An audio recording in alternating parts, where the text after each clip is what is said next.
సింహం బయటికి వస్తా ఉంది అంటే గుంటనక్కల గుండెల్లో ఇలా రైలు ఉరుకుతున్నాయి. నమస్తే. రాజకీయాలంటే గెలుపోటములు ఉంటాయి, విమర్శలు ఉంటాయి, చివరకు మాటల యుద్ధాలు కూడా మనం చూస్తుంటాం. కానీ ప్రత్యర్థి వస్తున్నాడని తెలిసి ఏకంగా నేషనల్ హైవేలని తవ్వేయడం మీరు ఎక్కడైనా చూసారా?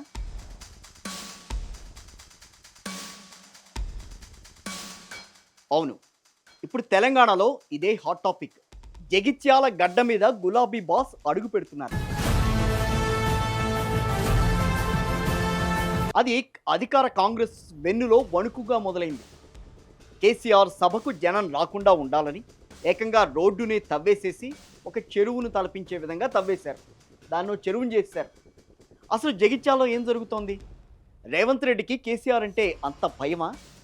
ఈ గొయ్యి రాజకీయం ఎవరి పునాదులను కదిలిస్తుంది? ఇవన్నీ ఈరోజు మన స్పెషల్ అనాలిసిస్లో చూద్దాం.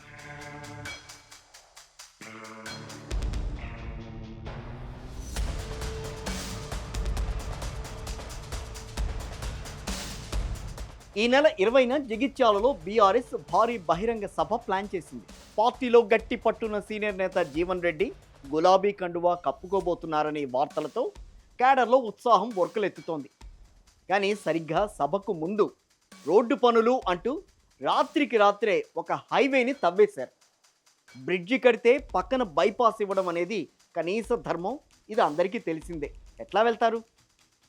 బైపాస్ లేకుండా హైవేని తవ్వేస్తే ఎలా వెళ్తాయి లారీలు? కానీ లేకపోతే మనుషులు ఎట్లా వెళ్తారు అసలు ముందు అటు పక్కకి? కేవలం గోతులు మాత్రమే ప్రస్తుతం అక్కడ కనిపిస్తున్నాయి. అధికారులను అడిగితే పైన వాళ్ళు చెప్పారండి, మాకు తెలీదు అని నీళ్లు నవ్వుతున్నారు. సరే, ఈ అరాచకాన్ని చూసి మాజీ మంత్రి వేముల ప్రశాంత్ రెడ్డి రంగంలోకి దిగారు. అధికారులను నిలదీస్తూ ఆయన అడిగిన ప్రశ్నలకు అధికారుల దగ్గర సమాధానం అనేదే లేదు. బైపాస్ అనేది అంటే ఒక బైపాస్ ఇవ్వకుండా రోడ్లు ఎలా తవ్వుతారు? మీ రూల్స్ ఏంటి? ఎవరి ఆదేశాలతో ఇదంతా చేస్తున్నారు అని ఆయన గర్జించడంతో అక్కడున్న పోలీసులు, నేషనల్ హైవే అధికారులు ఒక్కసారిగా బెత్తరపోయారు. నేషనల్ హైవేలో ఏదైనా బ్రిడ్జ్ కడితే బైపాస్ చేయాలి కదా, ఒకటి పక్క నుంచి రోడ్ చేసుకున్నాకనే వర్క్ స్టార్ట్ చేయాలి కదా. ఏం మాట్లాడతావా? ఇప్పుడు ఇట్లా నేనైతే చూడలే ఎప్పుడు. మరి మొత్తం రోడ్ అంతా తవ్వేసి అయిపోయింది. జగిత్యాల గంత పెద్ద టౌన్ బ్లాక్ చేస్తారా అట్లా? ఇది కేవలం పనులు కాదని, రాజకీయంగా కేసీఆర్ సభను దెబ్బతీయడానికేనని ఇక్కడ స్పష్టంగా తెలిసిపోయింది. అయితే విషయం తెలుసుకున్న BRS working president KTR, trouble shooter Harish Rao హుటాహుటిన జగిత్యాలకు బయలుదేరారు. దీంతో జగిత్యాలలో వాతావరణం ఒక్కసారిగా వేడెక్కింది. ప్రభుత్వం ఎన్ని అడ్డంకులు క్రియేట్ చేసినా, సృష్టించినా కేసీఆర్ రాకను అడ్డుకోవడం ఎవరి తరం కాదని పార్టీ నేతలు హెచ్చరిస్తున్నారు. కేసీఆర్ గారు ఒక సంవత్సరం తర్వాత ఒక బహిరంగ సభకు వస్తున్నారంటే ఎన్నో రకాల కుట్రలకి, కుతంత్రాలకి తెరలేపి కాంగ్రెస్ ప్రభుత్వం జగిత్యాలలో జరగబోతున్న జైత్రయాత్రను అడ్డుకునే ఒక చిల్లర ప్రయత్నం చేస్తా ఉంది. ఆయన ఇక్కడికి వస్తుంటే కోరుట్లకి వెళ్ళి వచ్చేటోళ్ళందరికీ ఇక్కడికి రానియకుండా రోడ్డు తవ్వుతారట. 3 ఏళ్ళకెళ్ళి యాదికి రాలే రోడ్డు, ఇప్పుడే యాదికి వచ్చింది సడన్గా.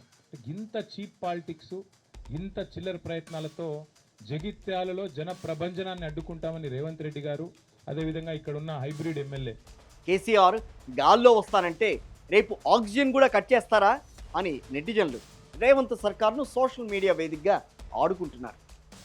అయితే ఇక్కడ విశ్లేషకులు చెబుతున్న దాని ప్రకారం ముఖ్యమంత్రి రేవంత్ రెడ్డి తన రాజకీయ గురువు చంద్రబాబుని గట్టిగానే ఫాలో అవుతున్నట్టుగా అనిపిస్తోంది. గతంలో చూసాం ప్రత్యర్థుల సభలకు బస్సులు ఆపడం, దారి మళ్లించడం. ఇప్పుడు రేవంత్ రెడ్డి ఓ అడుగు ముందుకేసి రోడ్లే తవ్వేస్తున్నారు. అధికారంలో ఉండి కూడా ప్రతిపక్ష నేత అంటే ఇంత భయమా? కేసీఆర్ వస్తే తన రాజకీయ భవిష్యత్తు ఎక్కడ కాలిపోతుందో అని కాంగ్రెస్ పెద్దలకు నిద్ర పట్టడం లేదని గులాబీ శ్రేణులు మండిపడుతున్నాయి. ఇదంతా కూడా స్థానిక ఎమ్మెల్యే సంజయ్ పనే అంటూ ఆరోపణలు వినిపిస్తున్నాయి. గులాబీ గుర్తు మీద ఆయన గెలిచారు. తర్వాత కాంగ్రెస్ గూటికి చేరిన సంజయ్కు ఓటమి భయం పట్టుకుందని, అందుకే కేసీఆర్ వస్తున్నారని ఇలా చేశారని జగిత్యాల ప్రజలు చర్చించుకుంటున్నారు. రోడ్డు తవ్వితే జనం ఆగుతారా? ప్రజల్లో ఆగ్రహం ఇంకా పెరుగుతుంది. పునాదులు తవ్వితేనే భవనం బలంగా లేస్తుంది. అదేవిధంగా కాంగ్రెస్ ప్రభుత్వం ఇప్పుడు బీఆర్ఎస్ కోసం గొయ్యి తవ్వాలని చూస్తోంది.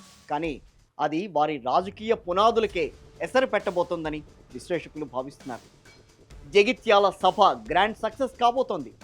ఈ అడ్డంకులే కేసీఆర్ బలాన్ని మరింత పెంచుతాయని జనం చర్చించుకుంటున్నారు. అధికారం చేతిలో ఉంది కదా అని రోడ్లు తవ్వితే రేపు ప్రజలు మీ రాజకీయ పునాదులు తవ్వేయడం ఖాయం. మరి జగిత్యాల సభలో కేసీఆర్ ఈ గోతుల రాజకీయానికి ఎలాంటి కౌంటర్ ఇస్తారనేది ఆసక్తిగా అందరూ ఎదురు చూస్తున్నారు.